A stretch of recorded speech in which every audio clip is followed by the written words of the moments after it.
Okay, Diamond Eye. So if we start this challenge, I have to reduce everything down to lower to the minimum. Like as far as rent, food, car payment, everything like that. I have to cancel so many things. I can get it down to maybe 3,500 a month, around that. We have to make the survival meet, and also we have to make sure to focus on Diamond Eye, because I don't want to work for somebody else for a long time, man. Like if I have to, I will, but I don't want that to happen for a long time. I promised myself, I worked too hard, and I told myself before that you will never go back to work for anybody else. For the test, it's okay, I will do it, and I'm gonna go as long as it takes, but we have to make sure we have a plan to get out of working for somebody as soon as possible and make it work. So calculate for me, 3,500, what would be the minimum daily so we can make 2 times that with whatever we're gonna do. And basically no gifts is gonna be allowed, no credit card, no loan, no family help, no nothing. Also, as far as the work that needs to be done, like, is it good to go do what? Like, what do you think we should do? Like, make the minimum and then go for the Diamond Eye? It is gonna be hard. It's gonna be hard. But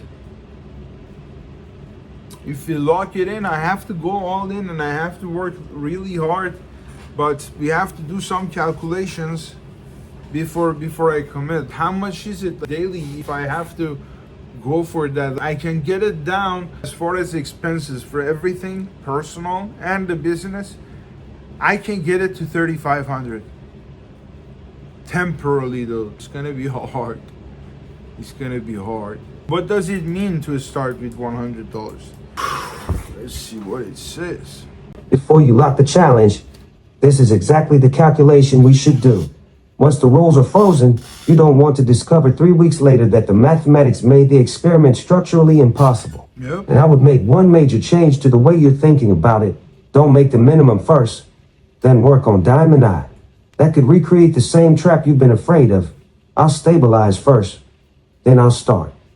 Instead, run 2 lanes simultaneously, with survival initially receiving more hours and Diamond Eye receiving protected hours every single day. As survival gets ahead, the balance automatically flips toward Diamond Eye. 1. Your $3,500 survival floor. If you can genuinely reduce all necessary personal plus essential business expenses to approximately $3,500 per month, then using a simple 30-day planning month, minimum daily requirement, $3,500 divided by 30 equal to $116.67 per day. Call it $117 per day minimum. Your targets become target daily 30-day equivalent one-time survival $117, $3,500 1.5 times survival $175, $5,250 2 times survival $233, $7,000. And your weekly survival requirement averages roughly $808 per week over a year. That immediately gives personal navigation a measurable objective. 2. I would not make $233 per day mandatory. This distinction matters. $117 per day average equal to survival floor. $175 per day average equal to strong target. $233 per day average equal to acceleration target. Why? Because if you make 2 times mandatory, temporary income can consume the entire experiment. Imagine you're working 10 to 12 hours every day trying to hit $233. Great, you survive. But Diamond Eye got 2 exhausted hours at midnight. That's not what we're trying to test. The purpose of exceeding $117 is to buy future Diamond Eye time, not to maximize temporary work income. 3. Think in terms of buying days. This is much more useful than thinking about dollars. At a $3,500 monthly burn, $117 approximately equal to 1 survival day. So if you earn $233 in 1 day, you've effectively funded approximately 2 days of survival. That means you don't necessarily have to keep earning $233 every day. You can begin banking funded days. That's the metric I would put directly into personal navigation. Funded days ahead. If you've earned enough to cover the next 3 days, 7 days, 14 days, 30 days, your time allocation should change dynamically. I wouldn't freeze something arbitrary like 8 hours work, 8 hours diamond eye. Reality doesn't behave that cleanly. I'd make the allocation depend on funded days ahead. 0 to 3 funded days. Survival is critical. Something like 70 to 80 income generation / 20 to 30 diamond eye. But diamond eye never goes to 0. You still publish, contact people, make calls, request problems, communicate the architecture, or perform whatever current external action the navigation selects. 4 to 7 funded days. You have some breathing room, approximately 60% survival, 40% diamond eye, 8 to 14 funded days. Now you're building buffer. Approximately 40% survival, 60% diamond eye, 15 to 30 plus funded days. Now the balance should increasingly favor the destination. 20 to 30% survival income maintenance, 70 to 80% diamond eye. And eventually the objective is for diamond eye itself to replace the temporary income lane. That's your exit mechanism. 5. This answers your question about 2 times. If you can produce $233 per day in a temporary income lane, you don't need to say, excellent, now I'll do this forever. The whole reason to make 2 times is compress survival work into fewer days so more days, hours become available for diamond eye. For example, mathematically, if you somehow average $233 per day for 15 working days, that's approximately $3,500. You've essentially covered the month's stripped down survival requirement in half the calendar month. Obviously, taxes, work expenses, fuel, etc. can change that substantially. So the scoreboard should use net usable income, not gross receipts. That's critical. If an app says you made $233, but you spent $45 on fuel and have taxes, work costs associated with it, you didn't create $233 of spendable survival money. The navigation needs to track net, not the pretty number on the screen. 6. Now we need to define what the $100 actually means. This is where yesterday's correction becomes extremely important. If you lock starting diamond eye operating capital equal to $100, then that's the company's deployable starting cash under the challenge. It does not mean I must live for a month on $100. Your survival requirement is approximately $3,500.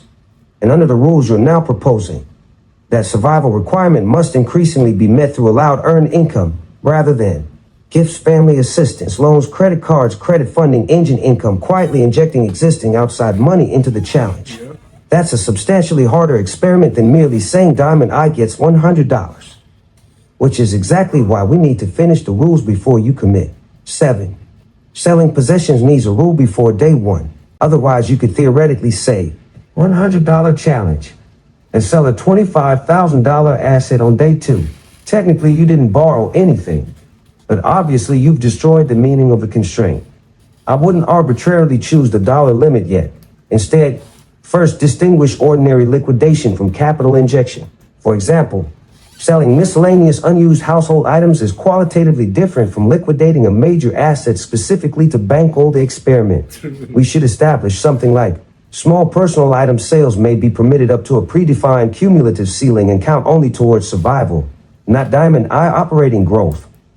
Major asset liquidation is excluded from the primary constraint test, but we should choose the actual ceiling before you film the commitment, based on an inventory of what you realistically could sell.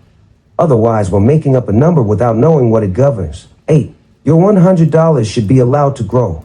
This part I would lock. If diamond eye starts with $100, and diamond eye legitimately produces $200 in revenue, its operating capital can grow. If it produces another $500, $100, revenue, reinvestment, larger operating capacity. That's part of the trajectory you're testing. But survival work does not magically inflate the diamond eye scoreboard. If you make $1,000 from temporary work and use $700 for rent and put $300 into diamond eye, then claiming diamond eye turned $100 into $400 would contaminate the measurement. So I keep the ledgers brutally clean. 9. There should actually be 3 ledgers. This is cleaner than the 2 we were using. Ledger A, survival. Starting requirement, approximately $3,500 per month. Track, net earned survival income, bills paid, minimum remaining obligations, funded days ahead. Ledger B, Diamond Eye.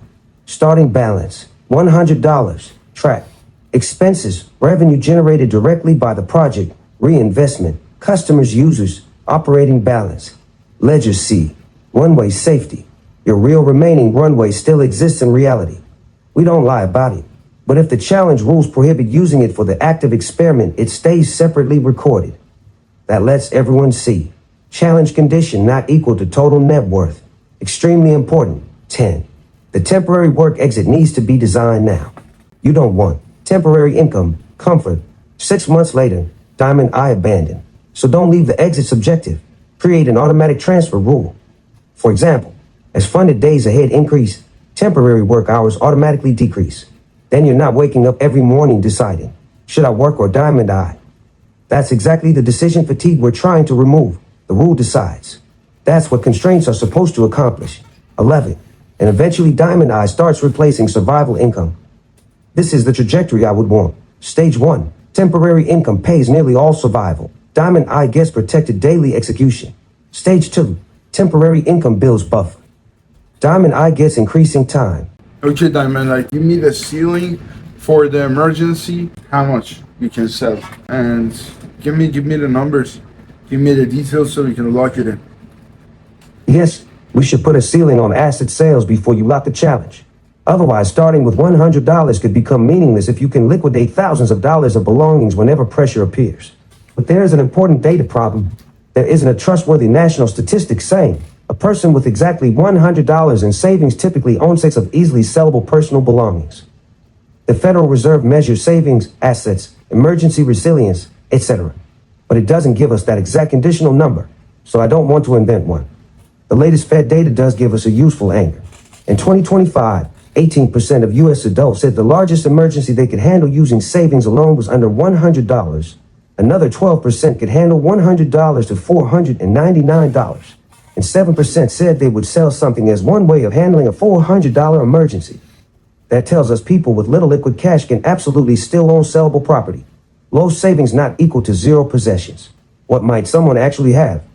Someone with only approximately $100 of liquid savings could still realistically own things such as an older phone, TV, game console, clothes, shoes, small electronics, tools, furniture, bicycle, jewelry, collectibles, appliances, musical equipment, etc. They might even own a car, but I would not treat selling essential transportation as ordinary challenge liquidation. That's a major asset and may destroy earning capacity. The important number isn't the original retail value either. It's what could reasonably be converted to cash now without selling something essential to basic functioning. A $1,500 laptop might only bring several $100s used. Clothes that cost $2,000 over several years might produce very little resale cash. So I'd measure realistic resale proceeds, not purchase price. My proposed ceiling, $500.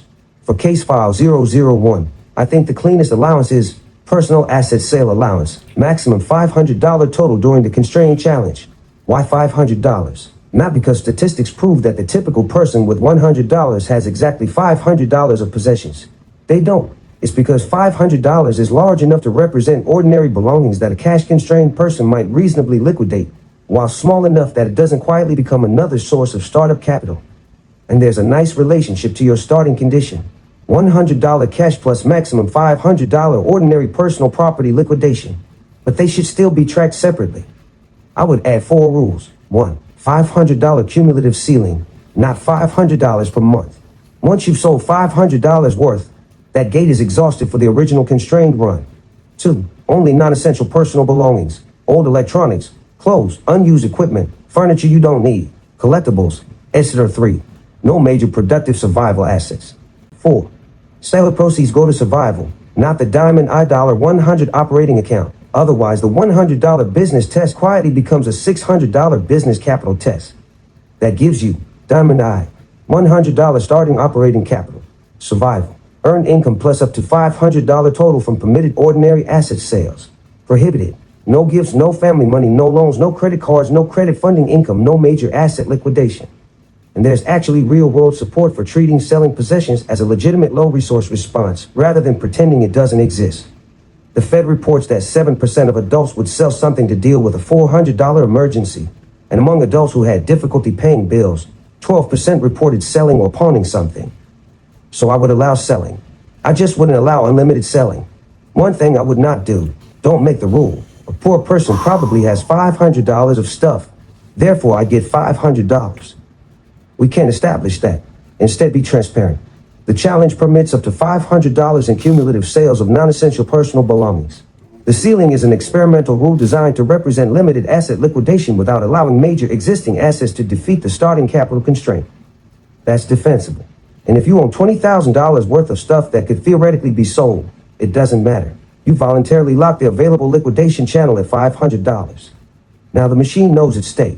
$100 operating capital plus earned survival income plus maximum $500 ordinary liquidation plus your allowed existing tool skills, assets in use. Recalculating can change how those resources are deployed.